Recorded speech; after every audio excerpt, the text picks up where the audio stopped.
Santo, dagsa na rin ang mga pasaherong pauwi ng probinsya sa mga bus terminal sa Quezon City. At para sa update, live mula sa Cubao, may Express report sa Mobile Journal, Francis Rivera. Francis, fully booked na ba as early as now yung mga biyahe dyan?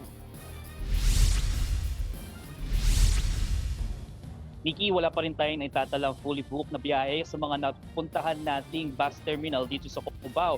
Pero kapansin-pansin na ang pagdagsa ng mga pasaherong uuwi sa kanilang mga probinsya ngayong Lunes Santo para gunitain ang mahal na araw. Ayon sa pamunuan ng bus company rito, simula Sabado pa lamang daw marami na ang maagang nagsiuwian sa mga probinsya. Hindi pa man nagkakaubusan ng tiket at wala pa rin namang canceled trips sa ngayon. Pero aminado ang pamunuan ng bus line, malaking epekto sa biyahe nila ang walang prenong pagsipa ng presyo ng petrolyo.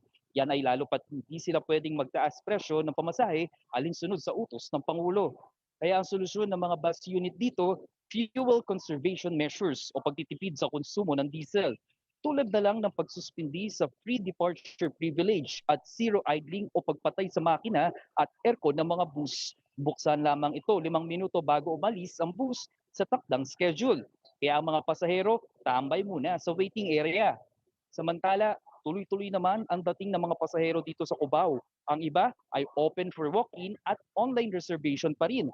Kasalukuyan pa rin inoobserbahan ng mga terminal kung mas tataas ang volume ng mga pasahero ngayong Semana Santa kumpara noong isang taon.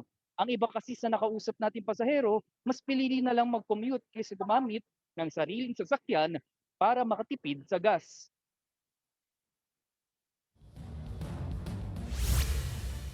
Niki, inaasahang mas daragsa pa ang mga pasahero uuwi sa kanilang mga probinsya ngayong araw o ngayong mga susunod na araw simula yan, ngayong susunod na araw mula sa Enero 1, Miyerkules Santo. Pero kaya naman, mahigpit ang kanilang paalala na huwag na raw magdala ng mga ipinagbabawal na gamit katulad na nga lang na matutulis at matatalim na bagay at flammable na materials na maaaring mag-cause ng sanhi o maging cause ng aberya sa kanilang mga biyahe. Nikki?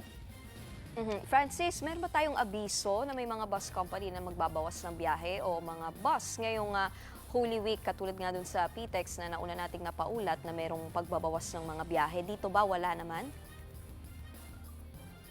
So for Nikki, sa bus company na kinakatayuan natin ngayon, hindi raw sila magkakat ng trip at tuloy-tuloy daw yung magiging serbisyo nila. No? Pero yun nga, medyo aray. Kumbaga umaaray talaga sila sa bigat at pagkamahal ng diesel. No? Lalo na bukas na papalo muli at sisipa muli ang presyo ng mga petrolyo. Kaya ang solusyon nila, itong ang ginagawa nilang 5 minute na 5 minute bago nila buksan yung mga makina ng bus at aircon. Ayan yung ginagawa nila sa ilan sa mga ginagawa nila bilang pagtitipid sa pagkonsumo ng diesel. Nikki?